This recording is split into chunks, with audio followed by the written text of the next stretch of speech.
그게 네, 시험의 오늘의 모든 순서는 시험 문제와 관련된 순서로 하실 분이 없습니다. 왜냐하면 이번 강의는 일반적인 강의가 아니라 결국 시험과 관련돼서 여러분들이 좀 더 도움을 주는 게 목적이기 때문에 그런 내용 위주로 제가 최대한 말씀을 드리겠습니다. 자, 첫 번째는 문화 창업의 기본적인 이해하고 그 다음에 주요 활동, 그 다음에 창업가 역량과 마인드 세팅인데 이 내용을 충분히 다루는 게 아니라 이번엔 시험이 갖고 있는 문항의 제한 수도 있고 시간도 있기 때문에 그 부분에 대한 내용을 다룬다라고 이해를 하시고 왜 이 문화 콘텐츠에 대해서 왜 이것만 얘기하냐 하는 거에 대한 오해는 없으셨으면 좋겠습니다. 문화 콘텐츠 창업에 대해서는 크게 한 네 가지 주제를 저희가 다룰 거고, 이런 거에 관련해서도 그 문항이 골고루 출제될 예정입니다. 시장이 어떻고, 현재의 우리의 어떤 트렌드, 그다음 정부 어떤 정책의 지원, 그다음에 향후 뭐 디지털 전환이라든지 요즘 그런 생성형 AI 등장으로 인해서 어떤 변화가 일어날 건지 그런 것들을 살펴보는 내용들이 되겠습니다. 자, 문화 콘텐츠 산업. 저도 이 분야를 한 십몇 년 하고 있지만, 이 산업에 대한 정의를 하는 게, 2002년 처음에 문화 콘텐츠 산업이라는 거를 노무현 정부 때 시작할 때나 지금이나 상당히 이 정의가 난해합니다. 사실 따지고 보면 그 이유를 살펴보면 크게 저희가 한 세 가지 키워드로 지금 돼 있거든요. 문화 콘텐츠 산업이라는 말은 한 단어 같지만 자세히 보시면 문화라고 하는 부분, 그 다음에 콘텐츠라고 하는 부분, 산업이라고 하는 세 개의 단어가 만들어낸 어마어마한 의미를 가지고 있습니다. 뭐 문화라는 거는 문화예술적인 건, 콘텐츠, 산업 이 세 가지로 돼 있어서 이거를 부르고 정의하는 용어가 조금 다른데 그래도 이 분야에 대해서 가장 꾸준히 연구하는 제가 볼 때는 거의 유일하신 분이 이제 고종민 교수님이 계시는데 이렇게 정의를 하고 있습니다. 문화 콘텐츠 산업이란 행위적인 측면에서 문화적 요소를 가진 콘텐츠를 생산하고 공급하는 활동이다. 시작점이 문화적 요소를 가진 컨텐츠라는 점이 이 문화 컨텐츠 산업을 규정하는 가장 중요한 키워드가 아닌가 생각을 합니다. 그래서 그 부분을 결국 여러분들이 이제 플래너로 활동한다면 여러 가지 기업을 만날 때 그 기업들이 문화적 요소를 가지고 있는 기업이라고 하면 문화적 요소를 가지고 컨텐츠화를 하고 그 컨텐츠를 통해서 산업적인 가치를 창출하는 어쩌면 한 두세 단계 정도가 걸쳐 있는 게 문화 콘텐츠 산업입니다. 이거를 많은 정부 발표 자료에서 보면 이런 식으로 도식화를 하는데 또 시험을 내야 되고 좀 더 알기 쉽게 하기 위해서 제가 한 두 단계로 나눠서 설명을 드리려고 합니다. 아까 말씀드린 대로 시작점이 문화적 요소라고 했잖아요. 그러면 이 오른쪽에 그 주황색으로 표기된 문화적 요소로 왼쪽부터 출발해서 쭉 이렇게 다양한 장르인 영화부터 캐릭터까지 장르로 펼쳐지는 게 문화 콘텐츠의 일반적인 정의입니다. 문화적 요소로 해서 이 장르로 가는데 그 과정에 두 가지 요소가 필요한 거죠. 어떤 창의적인 력, 기획력. 예, 또는 우리가 컨텐츠를 할 때 필요한 요즘 디지털 세상이기 때문에 디지털에 관련된 기술. 그래서 이번 과제에선 다루지 않지만 이 CT라는 것은 컬처 테크놀로지라고 우리나라의 어떤 정책적인 의미에서 정의한 용어입니다. 사실은 전 세계 통용되는 용어는 아니고 컬처 테크놀로지라는 건 어쨌든 이런 기술이 상호작용해서 이런 것들을 만들어내는 게 문화 콘텐츠의 일반적인 프로세스입니다. 그러면 한 가지 이제 조금 의문을 가질 수 있는 게 제가 서두에 문화 콘텐츠 산업이라고 했는데 오른쪽에 나와 있는 영화, 음악, 게임도 또 우리가 각각의 산업이란 말을 붙이죠. 그러면 산업 내에 산업이 또 다른 존재하는 그래서 제가 이 문화 콘텐츠 산업을 규정하는 게 조금은 우리가 쉽지 않다고 보는 겁니다. 어쨌든 문화적 요소에 창의력과 기획력, 기술이 더해져서 이런 장르가 탄생하는 게 문화 콘텐츠의 정의인 거고요. 그러면 문화 콘텐츠 산업의 정의는 이렇게 연결이 되는 거죠. 문화적 요소를 가지고 컨텐츠를 만들었다고 해서 곧 이게 어떤 팔릴 수 있는 상품이 될 수도 있고 안 될 수 있는 영역도 있거든요. 이거를 산업화하는 과정, 대표적인 예로 제가 가치사슬이라고 하는 거를 예시로 들은 건데 이 과정이 컨텐츠에서 끝나는 게 아니라 산업화 되려면 흔히 말하는 융합과 복합과 또 다른 뭐 OSM류 다양한 외부적인 요인하고 연결이 돼야겠죠. 연결이 되기 시작하면서 산업화되는 그래서 콘텐츠 과정과 산업화되는 전체를 합쳐서 문화 콘텐츠 산업의 영역이라고 부르는 겁니다. 아마 우리 여기 계신 우리 플래너 분들은 아마 이 과정의 어딘가에 속해 있을 거고, 이게 꼭 시험이 아니더라도 우리가 만나는 기업들이 콘텐츠화해서 산업화로 잘 갈 수 있도록 도와주는 게 여러분들의 역할이 아닌가 생각을 합니다. 그래서 이런 두 가지 단계의 어떤 정의가 있다라는 게 문화 콘텐츠 산업을 이해하는데 커다란 어떤 의미가 존재하는 거고 제가 가진 이 나머지 과목도 요 커다란 프레임 내에서 설명을 하게 될 겁니다. 예를 들면 문화적 요소에서 컨텐츠 과정을 필요할 때 필요한 요소가 뭘까? 이때 저희가 스토리텔링이라는 걸 얘기를 하는 거죠. 그거는 컨텐츠를 만들어가는 과정에서 필요한 거고 코드가 어떠냐? 어떤 컨셉이 어떠냐? 장르가 뭐냐? 또 문화 콘텐츠의 업의 특성이 뭐냐는 건 콘텐츠 과정에서 주로 다뤄지는 거고 이따 얘기할 겁니다. 산업화 과정은 저희가 흔히 얘기하는 OSM 또는 어벤져스 같은 트랜스미디어 스토리텔링화 이런 것들이 산업화 과정에서 우리가 알고 적용해야 되는 영역으로 나눠지겠죠. 그래서 이 두 가지 과정이 뭐 딱 어떤 뭐 우리가 딱 그 자르듯이 무 자르듯이 여기까지는 컨텐츠고 산업화라는 거는 명확하게 규정할 수 있는 영역은 없지만 이 과정이 전체 문화 콘텐츠가 산업화되는 영역이다라는 것들을 제가 설명을 드립니다. 혹시 채팅 같은 게 오면은 우리 운영진에서 좀 답변해 주셔서 저한테 나중에 알려주시면 될 것 같습니다. 제가 중간에 채팅창을 혹시 못 보니까, 혹시 질문이 있으시면 제가 딱 이 일강 끝나고 쉴 때 그때 좀 질문을 한 번에 받도록 하겠습니다. 네.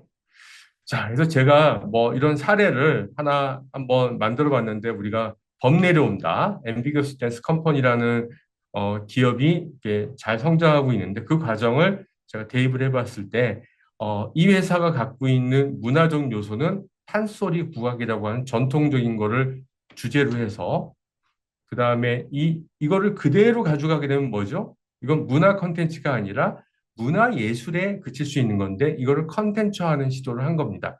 어떤 식으로요? 이렇게 국악과 현대과 락이나 팝, 일렉트로닉을 접목해서 뭔가 그것들을 공연이 보통 한 번 끝나고 소멸되는데 다시 들을 수 있게끔 유튜브에 올린다든지 그거를 디지털화하는 작업들을 하면서 자신들의 어떤 팬덤을 구축한 거죠. 범리의 온도 조회수가 20만 뷰가 올라갔거든요. 이 과정에서 이들은 처음에는 국악과 판소리 연주한 예술가에서 크리에이터로 변신하게 됩니다. 그래서 산업화하는 과정에서 요즘 나오는 용어가 크리에이터라는 얘기가 있는데 이 결과로 결국에는 예술이 갖고 있는 일반적인 수익 모델의 단편적인 모델에서 굉장히 많은 협업의 기회와 해외 공연과 굿즈 같은 게 일어나는 거죠. 그래서 이 과정을 저는 컨텐츠화 과정이라고 얘기합니다. 컨텐츠화 과정이 아닌 거는 일시적이고 소멸적인 거예요. 공연 한 번 하고 끝나는 거는 반복적이지가 않기 때문에 컨텐츠화가 안 되는 경우입니다. 근데 이들은 이거를 반복적으로 즐길 수 있도록 컨텐츠화했고 그 결과 산업화돼서 지금도 존재하고 있는데 제가 이 강의를 준비하면서 최근에 찾아보니까 이런 기사가 아주 눈에 띄었습니다. 대부분의 문화산업 또는 문화예술 기업들은 정부의 보조금 또는 기업의 보조금에 의해서 생활하는데 자신들은 외부 지원 없이 자체 공연을 했다. 저는 이런 게 바로 문화 콘텐츠 기업이 산업화에 되는 사례다라고 볼 수 있을 것 같습니다. 자, 근데 제가 이 문화 콘텐츠 산업이라는 게 복잡하다라는 게, 법률 쪽에서도 우리가 저희가 결국에는 이제 뭐 정책 지원 사업 한다면 법률에 근거해서 하잖아요. 이 두 부분이 혼재돼 있다는 사실입니다. 글씨가 좀 깨졌는데, 여러분이 법률에 대해서 다 알 필요는 없지만, 어, 뭐 이런 지원 사업과 관련해서 딱 두 가지 정도만 알았으면 좋겠는데 우리나라의 문화산업의 모든 것들을 규정하는 법이 문화산업진흥기본법이고 이게 1999년에 설립됐고 현재 나와 있는 문화콘텐츠진흥원도 이 법에 의해 설립됐습니다. 여기에는 아까 말한 문화예술의 모든 것들을 다 담고 있습니다. 부가. 근데 시대가 변하면서 아까 말한 대로 점점 컨텐츠화되고 디지털화되고 있잖아요. 이 법에서 다룰 수 없는 것들이 생겨나다 보니까 가장 최근에 2011년 콘텐츠 산업 진흥이라는 것을 따로 떼서 여기서 본격적으로 육성하기 시작하고 있습니다. 이 결과 정부의 기관도 처음에는 한국문화콘텐츠진흥원이었는데요. 2011년을 기획해서 방송영상산업진흥원, 게임산업진흥원 다 통합하면서 기관의 명칭도 한국문화라는 걸 문화를 빼고 콘텐츠 산업진흥원으로 바뀌고 있다는 거.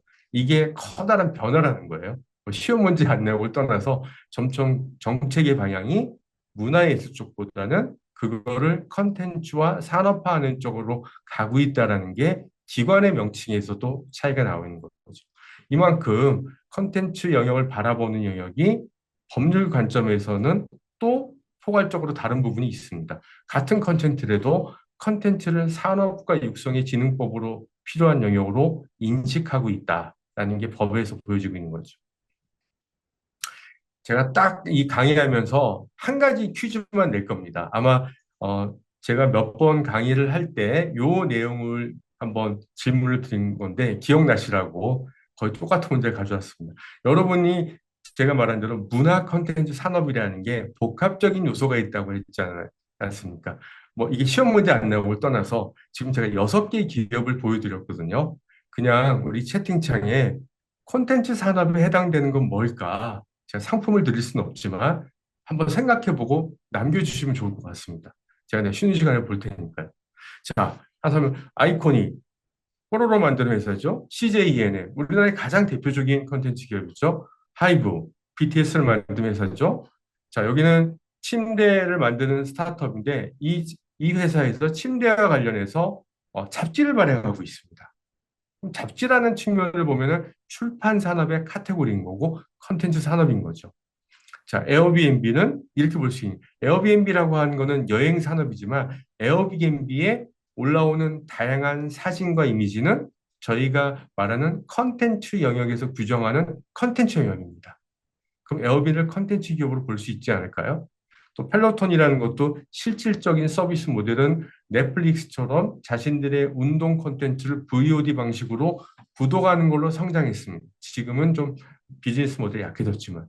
자, 그러면 이 6가지를 보면은 제가 뭐 답을 다 확인할 수 없지만, 1, 2, 3번은 전통적인 의미, 굳이 뭐 알고 있는, 이미 우리가 익숙하게 알고 있는 컨텐츠 기업인 거고, 나머지 4, 5, 6은 컨텐츠라고 하는 법적인 테두리에는 없을 것 같지만 실질적으로 이들이 비즈니스를 가치를 창출하고 뭔가 산업화하는 데 있어서의 컨텐츠의 영향력이 너무 많이 작용하고 있죠. 자, 이게 저희가 보고 있는 현실적인 컨텐츠 산업의 의미거든요. 그래서 제가 두 단계로 나눠서 보는 게 필요하다. 자, 우리 플래너 입장에서는 모두 다 컨텐츠 기업으로 인식을 하는 게 맞을 것 같습니다. 근데 뭐 이게 제가 시험 문제 나오는 건 아니지만 그렇게 관점을 가지고 보는 게 이 컨텐츠 산업을 더 포괄적으로 볼 수 있기 때문에 한번 제가 쉬어가는 군으로 물어봤습니다. 그래서 이렇게 봤으면 좋겠습니다. 이 법적인 부분도 문화예술에서 컨텐츠 산업 진흥법이라는 게 따로 나올 정도로 과거에는 문화예술 중심의 컨텐츠, 우리가 판소리 하는 이 컨텐츠는 휘발성인 거죠. 딱 한 번 공연하면 공연장에 가서 보지 않으면 볼 수 없는데 그런 부분들이 발전하면서 게임, 애니메이션, 뭐 지식 정보 이렇게 장르별로 커져가고 있는 측면의 컨텐츠도 있는 거고 또 아까 에어비앤비나 뭐 펠로톤처럼 그 산업이 디지털화되면서 자신의 사업에서 수익을 창출하는 데 있어서의 컨텐츠의 기여도가 올라가는 관점에서의 컨텐츠 영역도 존재한다. 굉장히 이 세 가지 영역이 혼재되어 있는 거고 그 혼재되어 있는 것들을 뭔가 이제 정부 차원에서 인식하자는 차원에서 문화산업기본법 외에 컨텐츠산업진흥법이라는 걸 만들었다는 거고, 그러면 이 변화가 저희들이 향후에 관심 있게 봐야 되고, 기업들을 만날 때도 뭔가 자신들이 갖고 있는 문화예술적인 컨텐츠를 자꾸 컨텐츠화, IP할 수 있는 쪽으로 여러분들이 제시해야 된다라고 해서 이런 관점을 좀 열어놓고 봤으면 좋겠습니다. 그래서 이런 어떤 전반적인 문화 컨텐츠 산업이라는 게 문화예술에서 컨텐츠 산업으로 가다 보니까 그 산업이 갖고 있는 산업의 분류, 즉, 뭐 정책으로 보면은 어디까지 우리가 이 산업을 지원하고 육성하겠다라고 하는 그런 범위가 필요하지 않습니까? 당연히 그런 범위 내에서 저희들도 활동하고 있기 때문에 그런 부분에 대한 어떤 분류 체계라는 것은 매우 중요한데, 불과 얼마 전까지만 해도 이 11개 정도가 있었는데, 제가 또 이걸 업데이트 하다 보니까, 작년에 이런 뭐 웹툰, 뭐 OTT, 이게 급속하게 성장하다 보니까 그런 통칭해서 미래 성장 산업 분야라는 거를 추가해서 총 12개 분야의 컨텐츠 산업이 다 해당된다. 라고 여러분들이 컨텐츠 산업이라고 문화 컨텐츠 산업 또는 컨텐츠 산업이라는 영역은 12개까지 확장됐다고 보시면 됩니다. 아마 가장 생소한 게 이 두 가지 카테고리일 것 같습니다. 지식 정보라든지 컨텐츠 솔루션. 이게 사실은 디지털화되면서 새롭게 들어가기도 하고, 지금의 우리 컨텐츠 산업의 매출액과 종사자, 뒤에 살펴볼 그런 부분을 견인하는 요소도가 됩니다. 즉, 이런 부분이 없으면 문화예술이 컨텐츠화 되는데 굉장히 어려운 영역인데 그런 것들을 해결하고 있는 이 두 가지 영역이 2012년 들어왔고 최근에는 더 커져서 이런 융합 컨텐츠 신기술이라고 하는 새로운 카테고리들이 계속 추가되고 있다라고 하는 이 범위를 알아두시는 게 매우 도움이 될 것 같습니다. 그래서 이렇게 어떤 컨텐츠 산업의 분류 체계도 늘어나면서 정부 정책도 조금씩 바뀌고 있는데, 어, 큰 변화를 보면은 우리나라 컨텐츠 산업이 결정적으로 커진 거는 우리 BJ 정부 때에 가장 큰 폭발적으로 성장을 했죠. 그때 GDP 대비 아마 1%인가의 수준을 문화 산업이라는 거에 쏟아부으면서 본격적으로 컨텐츠 산업이라는 거를 정부 차원에서 문화예술이 아닌 컨텐츠 산업으로 육성을 했는데 현재까지 발표된 게 이제 3차분이 없더라고요. 예. 작년에 24년 6월에 발표된 게 3차 컨텐츠 산업 진흥 계획이 있는데 이런 기본 계획은 시험 문제 내기 좋기 때문에 한번 살펴보셔야 될 것 같습니다. 그래서 크게 네 가지 정도의 비전을 내세웠다. 근데 이 뭐 네 가지가 뭐 특별하게 저는 눈길을 끄는 거는 없고, 아무래도 그 중요한 부분이 장르의 변화, 관심의 변화가 이렇게 게임, 웹툰 네 개, 다섯 가지로 했는데, 이 변화가 2차 년도에는 사실 여기에 애니메이션이 들어가 있었습니다. 한 3년 전에는 우리의 주요 장르, 대한민국을 띠는 주요 장르인데, 아쉽게도 애니메이션이 여기서 사라지고 없더라.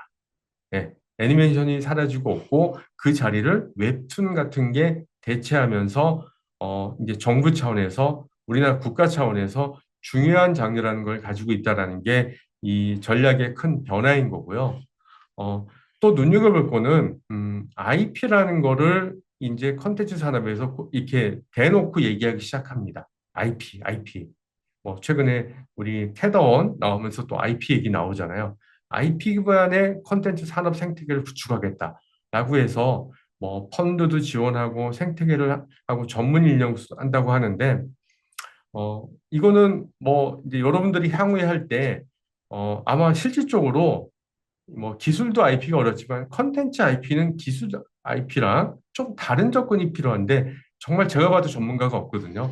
여러분들이 이제 이런 기회를 잘 가지고 뭔가 이쪽이 전문 영역을 쌓는다면 좋지 않을까. 그래서 이런 IP 기반 콘텐츠 산업 생태계라는 거를 정부 차원에서 하나의 커다란 계획을 세우고 실천한 아젠다로 세웠다라는 게 조금은 그 참고해 보는 포인트가 있습니다.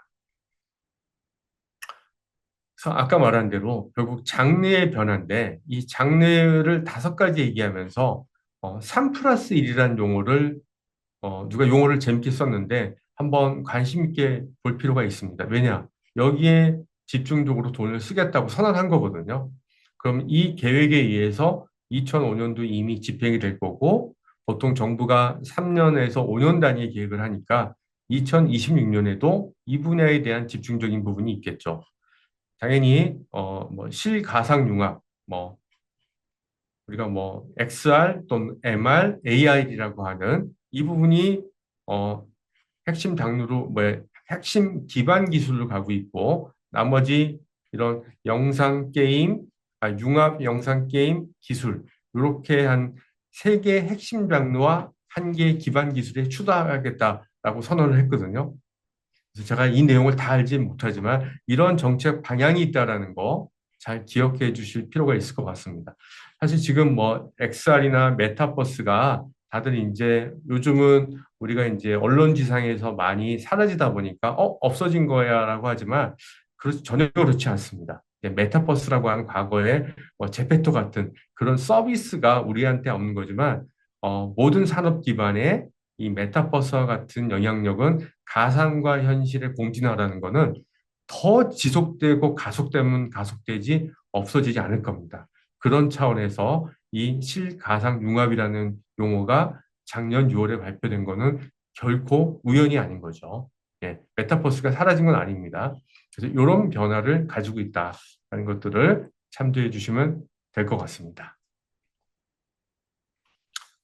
자, 그 다음에 는 이제 문화 콘텐츠가 제가 아까 말한 대로 이 여러 가지 단어가 섞인 측면이 있는데 그 중에 또 한 가지의 뭐 융합된 부분이 하나가 컨텐츠 업이라는 거는 기본적으로 눈에 보이지 않고 그다음에 주로 사람의 노동력에 의해서 제공된다는 측면에서 서비스업의 큰 카테고리로 분류합니다. 우리가 말한 서비스업 하면은 소상공인들이 우리가 일반적으로 제공하는 것들이 서비스업인 거겠죠. 그런 서비스업이 갖고 있는 특징 때문에 문화 콘텐츠가 갖고 있는 업의 특성도 있을 거고요.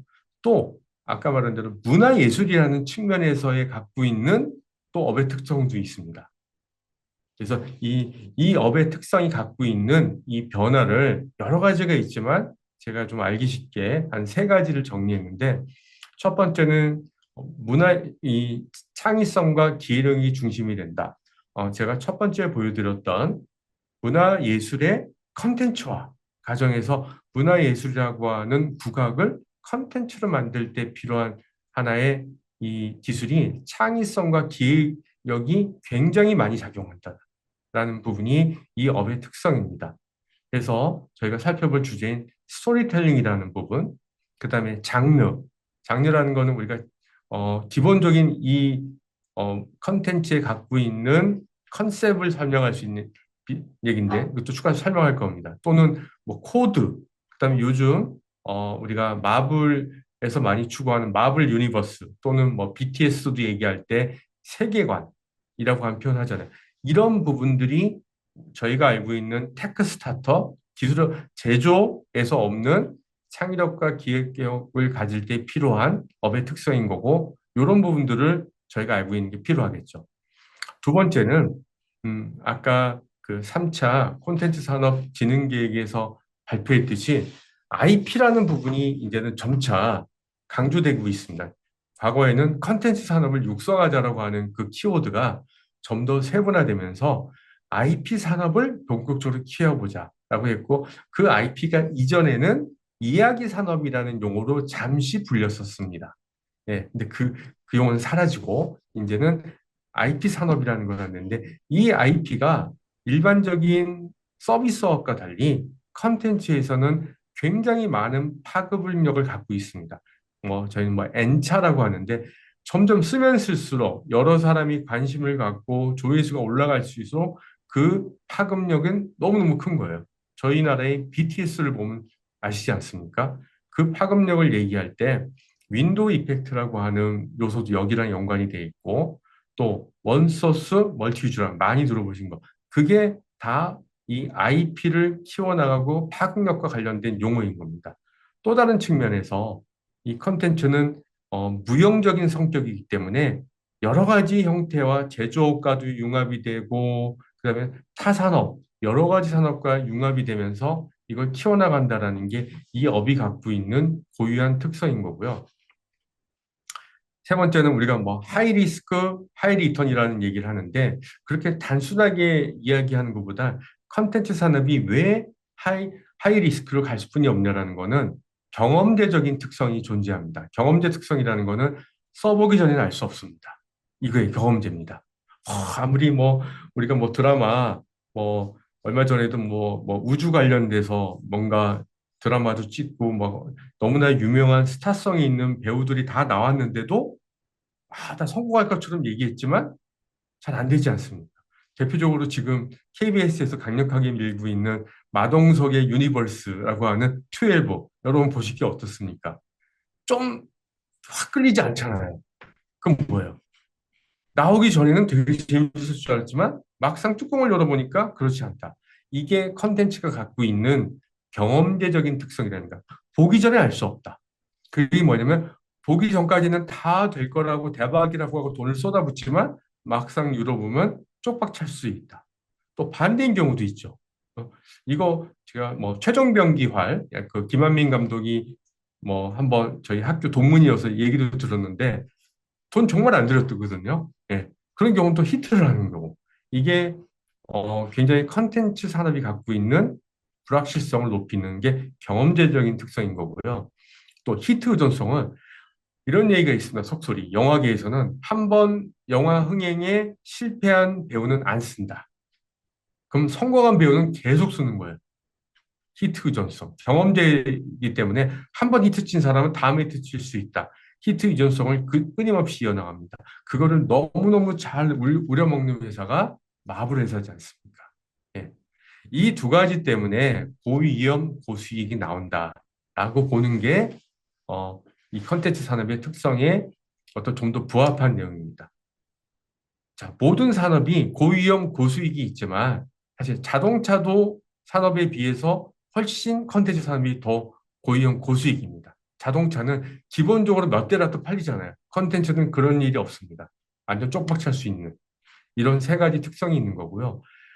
이거와 또 같이 여러분들이 복합적으로 생각해야 되는 게 컨텐츠 산업은 아까 말한 대로 서비스업이라고 얘기했잖아요. 그러면 우리가 서비스업을 얘기할 때 여러 가지 요인 중에서 딱 세 가지 요소를 기억하는데 이 소멸성, 무형성, 이질성이라고 하는 이 용어가 있는데 용어는 어렵지만 들으면 제가 금방 이해가 되실 겁니다. 소멸성은 서비스의 산출과 동시에 사멸된다고 하는 게 아까 말한 대로 국악 공연을 딱 하면은 한 50분짜리 끝나면 어때요? 바로 사라지죠. 예. 그럼 그거를 어떻게 해야 돼요? 이 소멸성 때문에 컨텐츠화를 하면은 이 소멸성을 지속할 수 있는 거죠. 이게 문화예술이 컨텐츠로 가야 되는 이유는 이 소멸성을 컨텐츠화하는 소멸성을 해결해 주는 게 컨텐츠화의 영역인 겁니다. 그렇죠? 그다음에 컨텐츠가 이 어렵다고 하는 게 무형성입니다. 아까 말한 이 무형성은 여기서 봐야지만 알 수 있다는 거고 세 번째가 또 이 컨텐츠 산업의 가치 사슬과 여러 가지에 작용하는 중요한 요인 이질성이라는 표현이 있는데 이질하다는 얘기는 우리 여기 딱 보면은 제가 아시는 분이 우리 안재성 플래너가 딱 가운데 보여가지고 똑같은 똑같은 스토리를 가지고 똑같은 노력과 똑같은 돈을 해도 감독이 우리 안재성 감독이 하냐 예전에 영상 제가 하냐에 따라 결과가 달라요. 그렇죠? 이게 바로 이질성인 겁니다.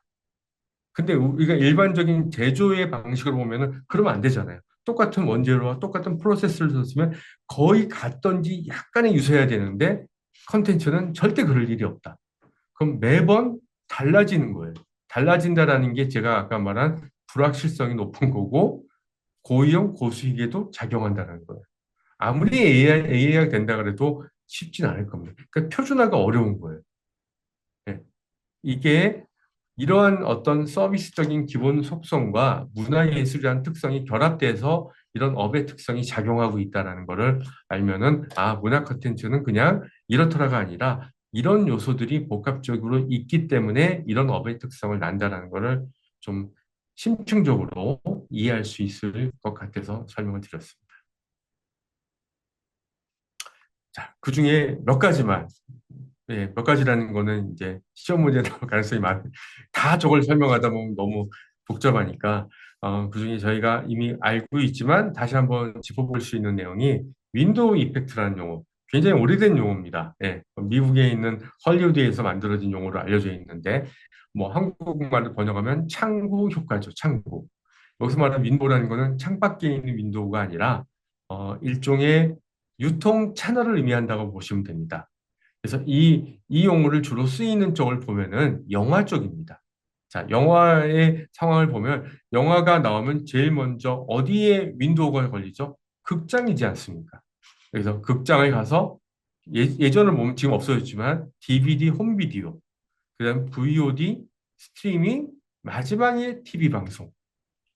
예, 주 TV 방송도 언제 나오죠? 추석 특집에 작년 뭐 한 1년 반 전에 나왔던 최신 영화를 추석 특집에 하면서 TV 최초 이렇게 얘기하죠. 이게 일종의 이쪽 업계의 불문율이 된 겁니다.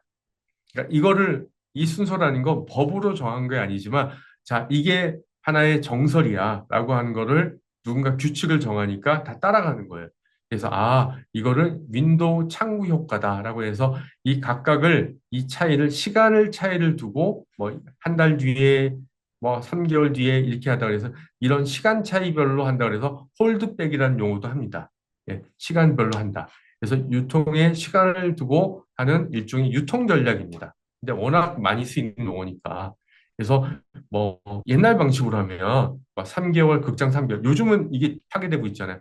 뭐 그다음 또 3개월 해서 하나의 동일한 컨텐츠를 가지고 굉장히 시간과 유통 채널을 가면서 수익을 다변화하겠다라고 하는 게 전통적인 건데, 자, 요즘 이 사실이 크게 무너지고 있습니다. 이게 주는 시사점이 있기 때문에 제가 앞부분을 좀 설명한 건데 이렇게 달라지고 있습니다.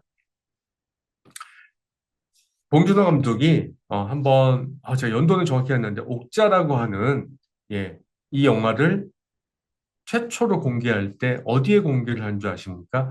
넷플릭스에 공개를 먼저 했습니다.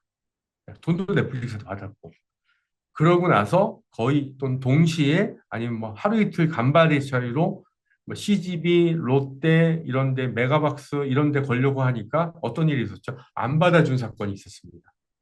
이게 바로 윈도우 이펙트가 갖고 있는 관행이거든요. 야, 넷플릭스에 나왔으면 우리 극장에서 안 걸어. 네. 그래서 한번 문제가 된 게 옥자의 사건이 있었죠. 그때만 해도 이게 한 3, 4년 극장에 힘이 있었잖아요. 요즘 어떻죠? 극장 안 가잖아요. 네. 그러다 보니까 최근에 기사를 보니까 저는 이 영화 보지 않았지만 이번 유의 일주일이라는 영화는 극장에 걸긴 거는데 극장에서 딱 2주만 잠깐 걸고 그 다음에 바로 OTT로 넘어가는 이런 걸 해서 극장이 왜 이런 거를 러브콜을 했냐면 자꾸 넷플릭스 먼저 하고 디즈니 온리 이렇게 하다 보니까 극장에 가서 볼 게 없잖아요. 그래서 극장이 요즘은 역전이 돼서 과거의 윈도우 이펙트의 어떤 흐름에서 굉장히 달라지고 있다라는 현상인데 세 가지 이유로 볼 수 있습니다. 극장에서 과거처럼 뭐 한 달 하는 경우는 정말 대박작 아니면 안 하고 한 2, 3주 하잖아요. 첫 번째는 불법 컨텐츠에 대한 차단. 요즘 많이 줄어들었지만 그 이유가 있고 두 번째 이유가 제일 큰 것 같습니다. 이런 OTT든 새로운 윈도우 채널이 굉장히 많이 뭐 쿠팡 플레이부터 많이 등장하지 않습니까? 굳이 극장을 그 까다로운 극장에 내가 가야 될 이유가 있을까? 또는 여기서 더 많은 제작비를 대주는데 그런 것도 있었고 또 제작자하고 배급사 스스로가 이 채널을 파괴하는 현상이 굉장히 엮이면서 이 윈도우 이펙트가 없어지기보다는 시간이 굉장히 단축되고 동시에 되고 막 파괴되고 있습니다. 이런 영향도 있기 때문에 결국 극장이라는 게 점차 입지가 좁아지는 것 같고, 저의 예상으로는 극장이라고 갖고 있는 그 경험적 특성, 가면은 우리가 좀 편안하고 사운드 빵빵하고 집에서 느낄 수 없는 경험적 특성은 가져간다고 하면 극장에서 최신 영화를 본다라고 하는 그 업의 개념은 앞으로 한 3, 4년 뒤에는 바뀌지 않을까. 극장 자체가 없어지는 게 아니라 극장에서 갖고 있는 경험은 달라지지 않을까라고 생각합니다. 이게 윈도우 이펙트이고 윈도우 이펙트가 지금 단축되고 있고 파괴되고 있는 현상을 가고 있다라는 점을 한번 주목해 볼 수 있을 것 같습니다. 자, 그다음에 조금은 이제 시험을 위한 여러 가지 하다 보니까 이런 내용도 필요한데, 어, 이 문화 콘텐츠 산업은 파급력도 좋고 사실 고용 창출이 높기 때문에 모든 국가가 관심을 갖고 있는 분야입니다. 저희 나라는 문화 콘텐츠 산업이라고 부르지만 영국은 크리에이티브 인더스트리, 창조 산업이라고 얘기를 하고 미국은 미디어 앤 엔터테인먼트, M&E라고 하죠. 하고 이렇게 조금씩 용어를 달리하면서 어, 이 문화와 관련된 부분은 나라의 정책성과 관련이 있기 때문에 육성도 하고 있지만 이런 파급력 때문에도 핵심적인 아젠다를 가지고 있습니다. 왜 파급력이 크냐? 뭐 이런 용어가 있습니다. 자기산업 투기지수라는 거는 자동차를 예를 들면 만들 부품 회사들이 있지 않습니까? 부품 소재 회사. 다 그 회사들이 자동차에 다시 쓰여지잖아요. 그런 거를 제조업에서는 자체 생산물을 다시 활용한다라고 해서 제조업은 보통 이 투입 계수가 0.3 이상이 됩니다. 굉장히 그 수직 계열화돼서 많이 쓰고 있는데 콘텐츠도 거의 0.1 정도 나옵니다. 0.3은 자동차고 일반적인 제조업은 자동차보다 안 되는.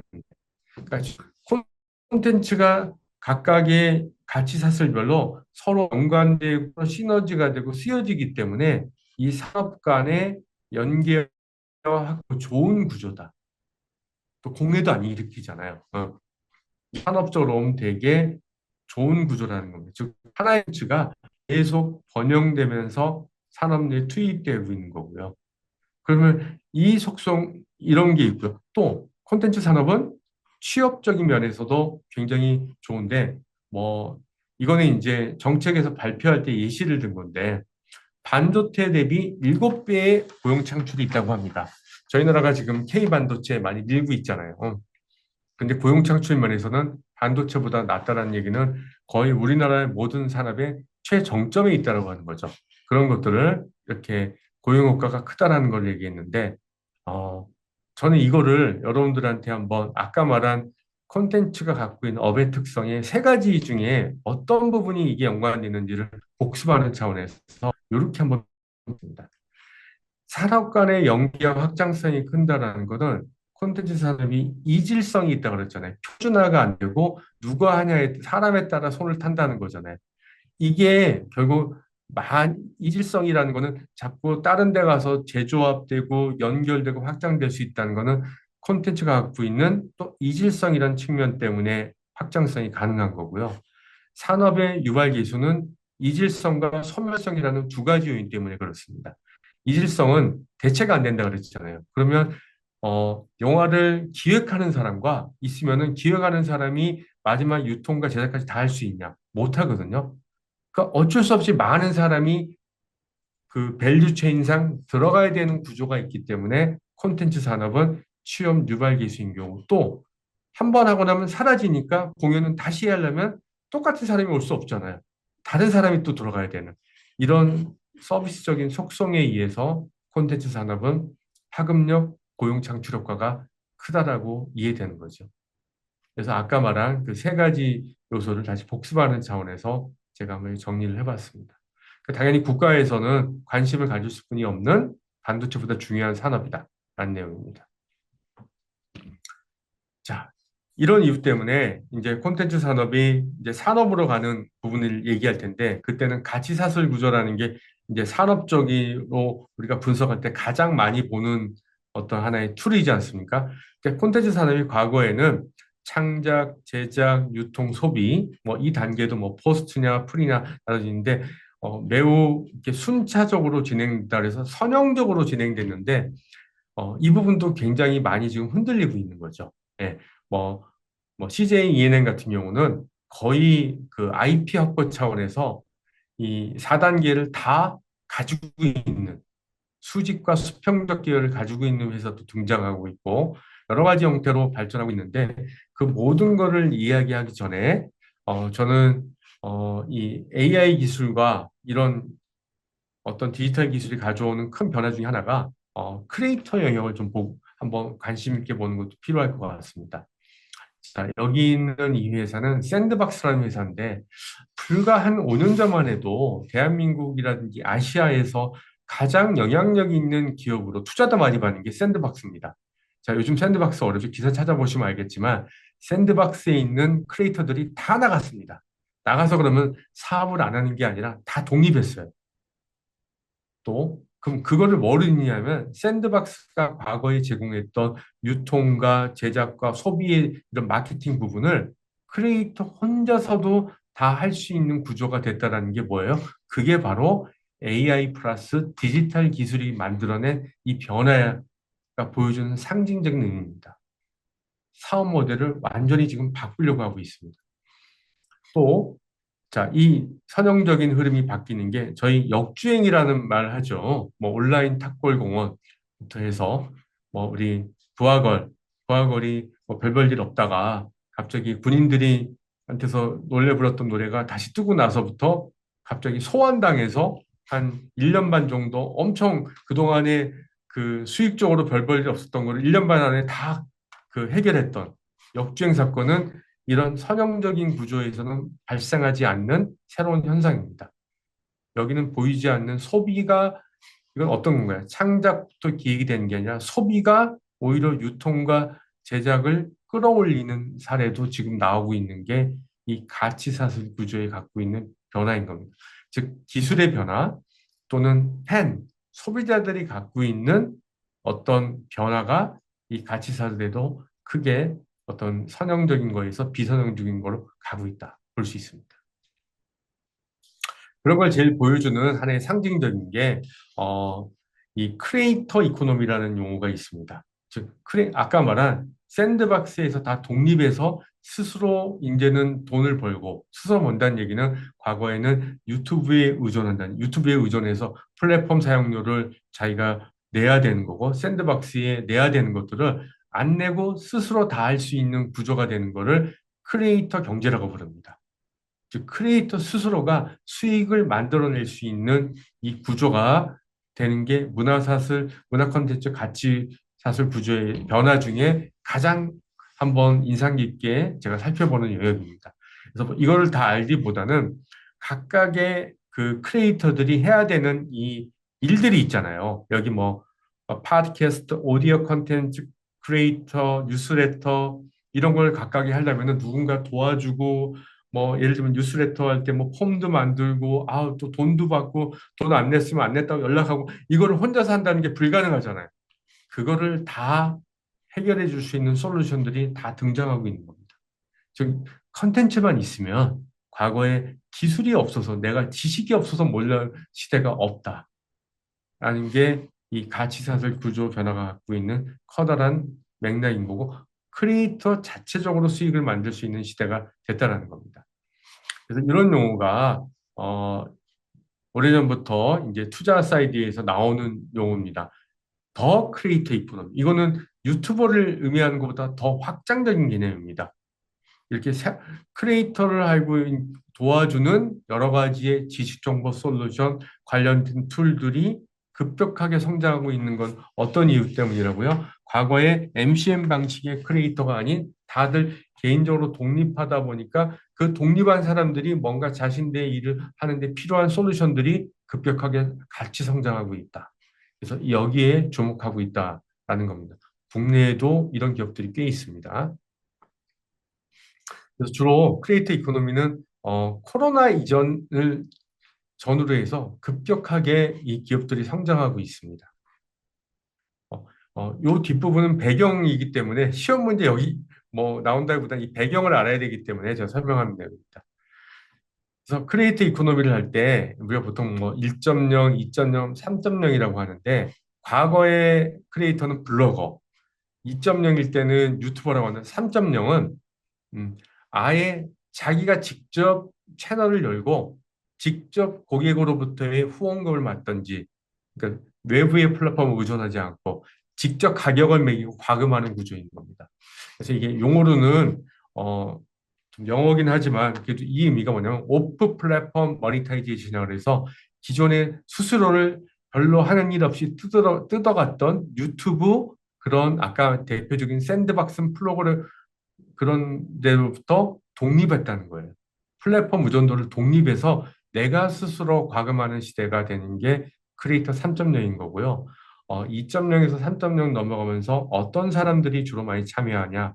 2.0일 때는 먹방, 뭐 그냥 여행, 되게 소비적인 거였다면 3.0은 여러분처럼 전문적인 지식을 가진 특화된 영역을 가진 사람들이 마구마구 들어가기 시작합니다.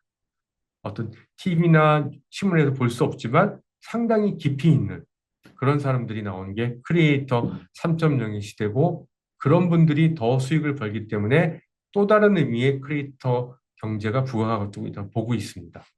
자, 딱 보면은 대표적인 기업이고 다 코로나 이후에 급격하게 가고 있고 국내에도 이런 기업들이 지금 부상하고 있습니다.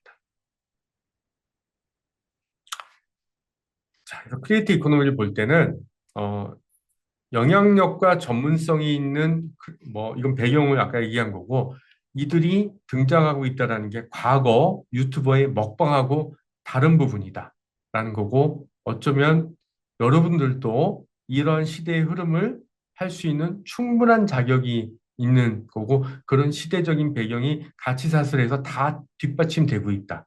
결심만 하시면 되는 겁니다. 그래서 이게 어떤 전체적으로 알고 있는 우리의 제작부터의 선형적인 틀에서 벗어나고 새롭게 등장하고 있는 하나의 사례를 제가 보여드린 겁니다. 여름 변화가. 자, 그래서 시간도 딱 거의 맞았네요. 그 1강이 문화 콘텐츠에 대한 이해라는 부분인 거고 어, 어쩌면 이 부분이 가장 뭐 우리가 매우 익숙하게 알고 있었던 영역이지만은 또 한번 정확하게 알고 있어야 되는 영역이라는 의미에서 제가 짚어봤고 뭐 다시 한번 정리하자면 문화 콘텐츠 산업이라고 하는 용어의 세 가지 합성어라는 측면인 거고 문화예술에서 콘텐츠를 가는 과정에 이제 필요한 부분들이 있을 것이고 또 콘텐츠를 더 키워서 산업화한다는 거는 저희가 비즈니스 모델하는 거에 지속적이고 확장 가능한 구조로 만든다는 이 두 가지의 어떤 일종의 과정을 거쳐야지만 장착이 된다라는 측면으로 말씀을 드렸습니다. 그래서 뭐 시험 문제를 떠나서 저희가 만나는 많은 기업들, 그들이 뭐 문화예술 기업이든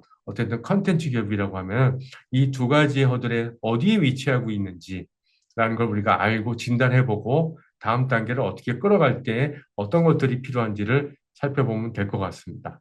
그래서 잠시 쉬었다가 두 번째는 창업의 주요 활동은 문화예술에서 컨텐츠로 만드는 데 필요한 우리가 알아야 될 필수적인 지식, 즉 기획에 관련된 거, IP, 스토리텔링, 코드, 장르, 이런 다 알고 계시겠지만 그런 내용들을 한번 짚어보면서 가도록 하겠습니다. 자, 혹시 쉬기 전에 혹시 질문이 있으시면 남겨주시고 그러면 기억했다가 제가 이따가 쉬는 시간 10분 뒤에 와서 답변해 드리도록 하겠습니다. 잠시 쉬었다 가겠습니다.